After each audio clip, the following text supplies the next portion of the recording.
समय पहले एक गांव में आनंद, उसके माता पिता जानकी और रमैया, उसकी पत्नी नर्मदा और उसके बेटे नानी के साथ एक छोटे घर में रहता था। आनंद नौकरी करके आए हुए पैसों से अपना घर चलाता था।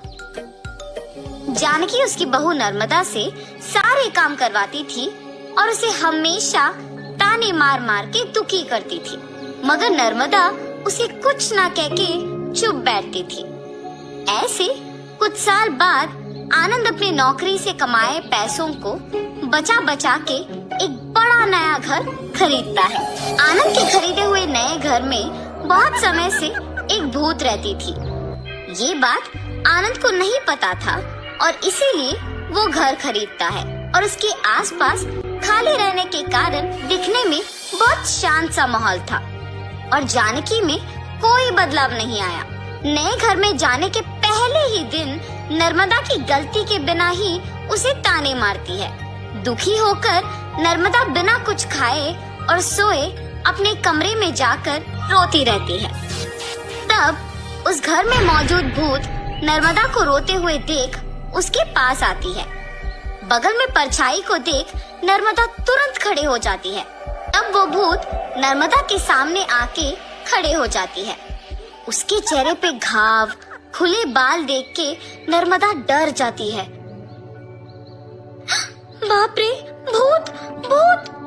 डरो मत, मैं तुम्हें कुछ नहीं करूंगी। तुम हमारे घर में क्यों आई हो? तुम लोग ही मेरे घर आए।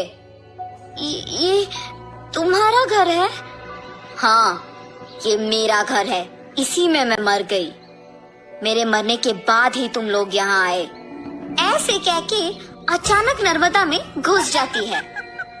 हा हा हा, ऐसे हंसते हुए सो जाती है। सुबह उठ के जब जानकी देखती है कि सारा काम वैसे का वैसे ही रह गया, तब नर्मदा नर्मदा बहुत बार बुलाने के बावजूद जब वो नहीं आती है तो जानकी ही उसके पास जाती है। हाँ, तुम अब तक उठी नहीं?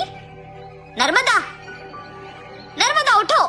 जानकी पास आके बुलाने पर नर्मदा जाग उठती है। उसकी आंखें बहुत लाल और डरावना दिखने के बावजूद जानकी उस पर ज्यादा ध्यान नहीं देती है। उठ गई? जाओ जाके सारा काम करके चाय बना के लाओ। मेरे ही सामने जोर से बात करके मुझे काम करने के